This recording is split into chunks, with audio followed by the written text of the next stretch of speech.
नमस्कार स्टूडेंट, आपका स्वागत है इस आदर्श विद्या निकेतन की यूट्यूब की ऑनलाइन क्लासेस में।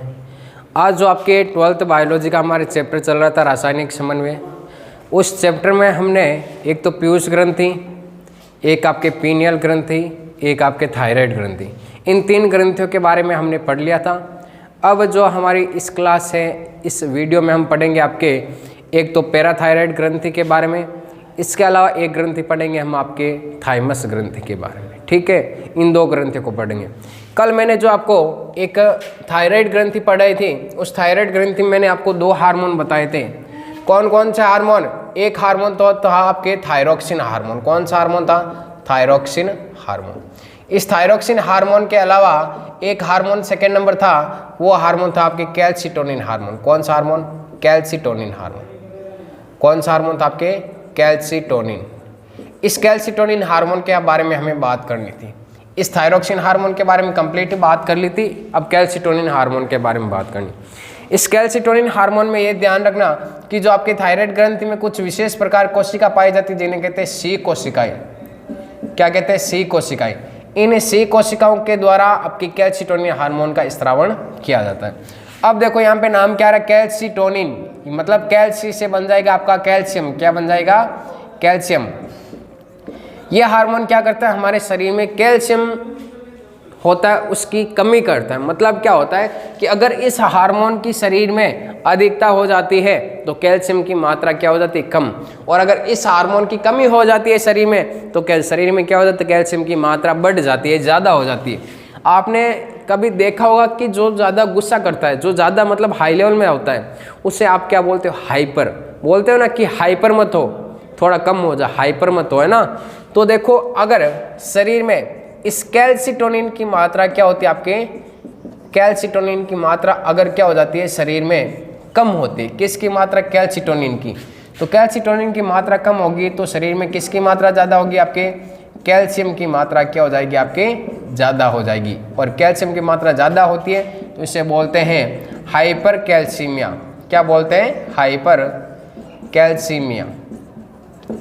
और अगर इस कैल्सिटोनिन की मात्रा क्या हो जाती है? ज़्यादा, तो शरीर में किसकी कमी हो जाएगी? आपके कैल्शियम की क्या हो जाएगी?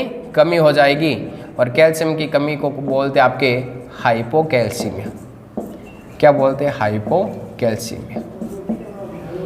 कैल्शियम ये क्या कार्य करता है? आपके हार्मोन के शरीर में कैल्शियम की कमी करता है। ठीक है, मतलब क्या? ये हार्मोन आपके विटामिन डी के विपरीत कार्य करता है। किसके विपरीत कार्य करता है? आपके विटामिन डी के विपरीत कार्य कौन सा हार्मोन करता है? आपके कैल्सिटोनिन हार्मोन। ये हार्मोन क्या करता है? आपके विटामिन डी के विपरीत कार्य करता है। विटामिन डी के विपरीत कार्य करता है।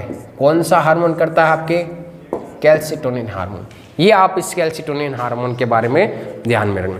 अब जो हम अगली जो आपके ग्रंथि है सॉरी जो अगली ग्रंथि है वो ग्रंथि है आपके कौन सी? पैराथायराइड ग्रंथि के बारे में पढ़ेंगे। किसके बारे में पढ़ेंगे? पैराथायराइड। जो आपके 4th नंबर ग्रंथि है वो ग्रंथि है आपके पैराथायराइड ग्रंथि। अब देखो, इस पैराथायराइड ग्रंथि में आपको क्या याद रखना? एक तो इसकी स्थिति ध्यान में रखना। कल मैंने जब थायराइड ग्रंथि पढ़ाई थी तो वहाँ पे उस थायराइड ग्रंथि में एक आपको उसकी आकृति में कुछ विशेष प्रकार की ग्रंथियाँ बताई थी, जैसे कि ये आपके एच आकार की जो आपकी ग्रंथि होती है। इस ग्रंथि के आपके इसी सतह पर, पृष्ठ पार्श्व सतह पर, ये आपकी 4 ग्रंथियाँ पाई जाती है। ये कौन सी? आपकी पैराथायराइड ग्रंथि। ये कौन सी हो जाएगी? पैराथायराइड ग्रंथि। स्थिति की बात हो गई यहाँ पे कि थायराइड ग्रंथि पर कौन सी ग्रंथि स्थित होती है? आपके पैराथायराइड ग्रंथि स्थित होती है। ध्यान रखना, इस पैराथायराइड ग्रंथि की खोज की थी आपके रेनाल्ड नामक वैज्ञानिक ने। खोज किसने की थी? रेनाल्ड नामक वैज्ञानिक ने। और इसकी संख्या देखो यहाँ पे कितनी है? 1, 2, 3 और 4। संख्या कितनी हो जाएगी? 4 हो जाएगी। संख्या कितनी हो जाएगी? 4 हो जाएगी। अब बात करते हैं कि इस पैराथायराइड ग्रंथि के द्वारा कौन सा हार्मोन स्रावित किया जाता है। हार्मोन ध्यान रखना, या तो आप बोल सकते हो पीटीएच हार्मोन। इस पीटीएच का पूरा नाम है पैराथायराइड हार्मोन, या आप इसे बोल सकते हो कोलिप हार्मोन। क्या बोल सकते हो? कोलिप हार्मोन। पैराथायराइड हार्मोन या कोलिप हार्मोन, ये आप हार्मोन हो गए इसके द्वारा, पैराथायराइड ग्रंथि के द्वारा स्रावित होने वाले हार्मोन कौन कौन से? पीटीएच हार्मोन, पैराथायराइड हार्मोन, या कौन सा हो गया? कोलिप हार्मोन। अब देखो इसका कार्य क्या है, जो आपके पैराथायराइड हार्मोन है इसका कार्य ध्यान में रखना, किसका कार्य क्या है। देखो यहाँ पे नाम आ रहा है पैराथायराइड, पैराथायराइड। अभी हमने जो ऊपर पढ़ा था यहाँ पे कैल्सिटोनिन, पे से कर लेना आप पापा, के से कर लेना यहाँ पे आप क्या करोगे? काकू, और के से मैंने क्या बताया था? कैल्शियम, और पे से आप पापा और ये कर लेना कैल्शियम। मतलब क्या होता है कि पापा तो अपने बेटे का क्या चाहते हैं? भला चाहते हैं, पर काका जो काकू होता है वो क्या चाहता है? भाई के लड़के का क्या चाहता है? नुकसान ही चाहेगा, वो भला थोड़ी चाहेगा।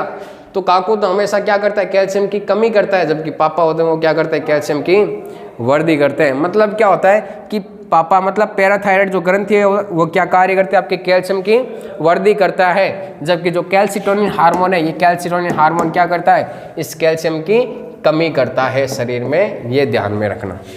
एक कार्य तो क्या हो गया आपके इसमें, एक कार्य में आप क्या लिख सकते हो? देखो इसमें एक कार्य ध्यान रखना, पहला कार्य क्या हो जाएगा? कैल्शियम की वृद्धि करता है। कौन करता है? आपके पैराथायराइड हार्मोन। ठीक है, अगली बात करते हैं कि ये जो आपके पैराथायराइड हार्मोन है ये किसके विपरीत कार्य कर रहा है? इस कैल्सिटोनिन के विपरीत कार्य करता है। कैल्सिटोनिन क्या करता है? कमी करता है कैल्शियम में, जबकि पैराथायराइड हार्मोन जो आपके ग्रंथि है ये क्या कार्य करते हैं? आपके इस कैल्शियम की वृद्धि को बढ़ाती है। मतलब क्या होता है? कैल्सिटोनिन के विपरीत कार्य करता है, कैल्सिटोनिन के विपरीत कार्य। पता चल गया? अब देखो नेक्स्ट आपको क्या याद रखना है, ये तो हो गए इसके कार्य। अब याद रखने कि अगर पीटीएच हार्मोन की अधिकता हो जाए तो क्या होगा शरीर में, और पीटीएच हार्मोन की कमी हो जाए तो क्या होता है शरीर में। इन दो बातों को आप ध्यान में रखना। अब देखो अगर पीटीएच हार्मोन की मतलब पैराथायराइड हार्मोन की कमी हो जाती है, क्या होता है? कमी। पीटीएच हार्मोन की कमी होगी तो किसकी कमी होगी? कैल्शियम की कमी होगी, और कैल्शियम की कमी होगी तो ध्यान रखना एक रोग हो जाता है, जिससे उस रोग को बोलते हैं टीटेनी रोग। क्या बोलते हैं? टीटेनी रोग। और टीटेनी रोग में क्या होता है? जो आपकी मांसपेशियां होती है उन मांसपेशियों में संकोचन स्वतः होने लगता है, संकोचन स्वतः होता है, और जिससे मांसपेशियों में क्या हो जाता है? आपके ऐंठन उत्पन्न हो जाती है। क्या उत्पन्न हो जाती है? ऐंठन उत्पन्न हो जाती है। ये कौन सा? आपके टीटेनी रोग। पीटीएच की कमी से कैल्शियम की कमी हो जाती है मांसपेशियों में, जिससे स्वतः संकोचन होता है और उस समय ऐंठन उत्पन्न हो जाती है। ठीक है, अगर दूसरा क्या है कि पीटीएच की मतलब पैराथायराइड हार्मोन की वृद्धि हो जाती है तो क्या होता है शरीर में?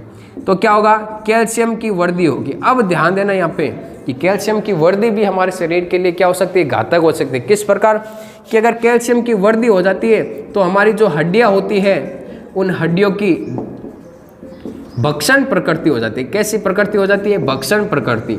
मतलब ये क्या करती है? कैल्शियम का भक्षण करने लग जाती है, और इस समय क्या हो जाती है? जो हड्डियाँ होती है वो आपके कोमल व भंगुर हो जाती है, और इस समय जो आपके हड्डियों में क्या हो जाते हैं? छिद्र बन जाते हैं। हड्डियों में क्या बन जाते हैं? छिद्र। और इस रोग को क्या बोलते हैं? आपके ऑस्टियोपोरोसिस बोलते हैं। क्या बोलते हैं? ऑस्टियोपोरोसिस बोलते हैं। क्या बोलते हैं? ऑस्टियोपोरोसिस रोग बोलते हैं। ठीक है, ये हो गया आपके पैराथायराइड हार्मोन के बाद, इस पैराथायराइड ग्रंथि के बारे में। खोज किसने की थी? रेनार्ड नामक वैज्ञानिक ने। संख्या कितनी होती है? 4। स्थिति कहाँ पे होती है? थायराइड ग्रंथि पर स्थित होती है। हार्मोन कौन से हो गए? पीटीएच हार्मोन या पैराथायराइड हार्मोन, या जिसे कोलिप हार्मोन भी हम कह सकते हैं। कार्य क्या हो गया? शरीर में कैल्शियम की वृद्धि करना, कैल्सिटोनिन के विपरीत कार्य करता है। अगर पीटीएच की कमी हो जाती है तो कौन सा रोग होता है? टीटेनी रोग। मतलब कैल्शियम की कमी हो जाती है, जिससे स्वतः संकुचन व पेशियों में क्या हो जाता है? ऐंठन उत्पन्न हो जाता है। अगर पीटीएच की वृद्धि हो जाती है तो कैल्शियम की वृद्धि हो जाती है। हड्डियों की प्रकृति कैसी होती है? भक्षण प्रकृति। हड्डियाँ कोमल व भंगुर हो जाती हैं और छिद्र बन जाते हैं हड्डियों में, और इस रोग को क्या बोलते हैं? आपके ऑस्टियोपोरोसिस रोग बोलते हैं। ये आपके सामने पैराथायराइड ग्रंथि यहाँ पे कंप्लीट होती है। अब जो अगली ग्रंथि की बात करते हैं वो ग्रंथि आपके थाइमस ग्रंथि। कौन सी ग्रंथि है अगली? आपके थाइमस ग्रंथि।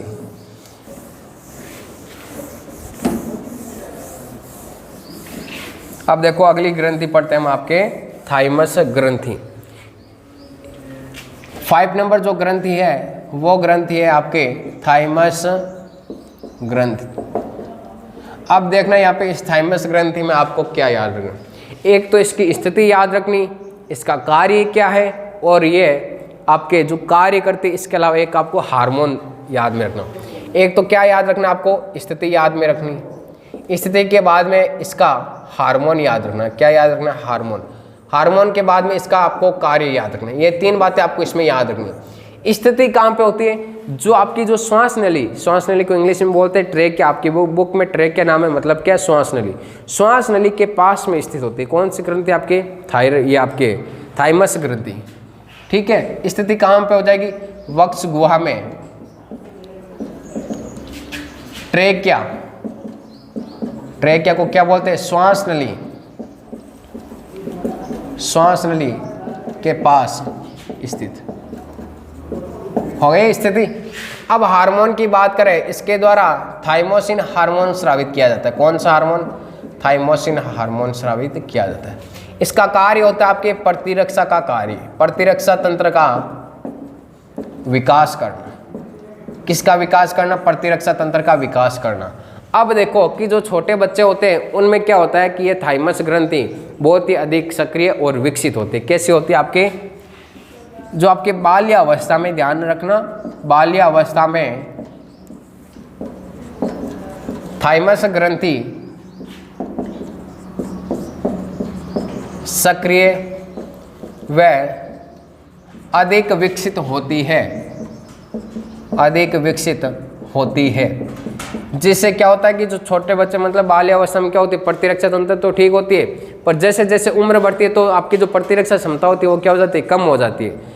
आपने देखा होगा कि जो आपके बूढ़े, जो भी आपके वयस्क व्यक्ति रहते हैं, उनकी रोग प्रतिरोधक क्षमता कम हो जाती है, वो ज़्यादा बीमार रहते हैं। क्यों, क्योंकि उम्र बढ़ने के साथ साथ थाइमस ग्रंथि का विकास भी क्या होता है, आपकी कम होने लगता है।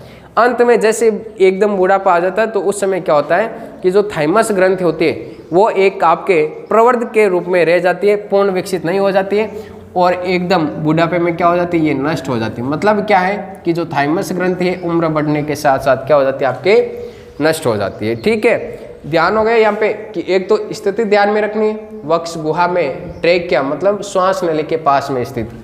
अगला हार्मोन ध्यान में रखना है, थाइमोसिन हार्मोन स्रावित करते हैं। कार्य क्या होता है इसका, प्रतिरक्षा तंत्र का विकास करना। प्रतिरक्षा तंत्र मतलब शरीर का वह तंत्र जो आपके रोगाणुओं से लड़ने में शरीर की सहायता करता है, वो कौन सा तंत्र कहलाता है, प्रतिरक्षा तंत्र, इम्यून सिस्टम। अब एक यहाँ पे नोट लगा के एक आप बात ध्यान में रखना कि जो आपके एड्स रोग होता है, एड्स का पूरा नाम क्या हो जाएगा, आपके acquired immuno deficiency syndrome. Acquired immuno deficiency syndrome, acquired immuno deficiency syndrome. ठीक है, और ये होता किसके द्वारा, HIV वायरस के द्वारा। HIV का पूरा नाम ह्यूमन इम्यूनो वायरस, इसके द्वारा ये होता है आपके एड्स होता है। ठीक है, एक आपके STD है, STD मतलब सेक्सुअल ट्रांसमिशन डिजीज, आपके क्या हो जाएगा, लैंगिक संपर्कता रोग हो जाएगा। तो एड्स में ध्यान रखना, जो आपके शरीर की विशेष प्रकार की कोशिका होती है टी हेल्पर सेल, क्या होती है, टी हेल्पर सेल क्या होती है, आपके प्रभावित होती है, टी हेल्पर सेल प्रभावित होती है। ये आज हमने एक तो आपकी कौन सी ग्रंथि पढ़ ली, पैराथायराइड ग्रंथि, एक ग्रंथि हमने पढ़ ली आपके थाइमस ग्रंथि। अब जो नेक्स्ट ग्रंथि रहेगी अग्नाशय ग्रंथि और एड्रिनल ग्रंथि, उन ग्रंथियों के बारे में हम नेक्स्ट क्लास में पढ़ेंगे। अगर ये वीडियो आपको अच्छा लगे तो इस चैनल को लाइक करना, सब्सक्राइब करना एंड शेयर करना। कुछ और इसमें सुधार करना हो, क्या अच्छा स्पेशल सीखा है आपने इसमें, वो कमेंट करके ज़रूर बताना। धन्यवाद।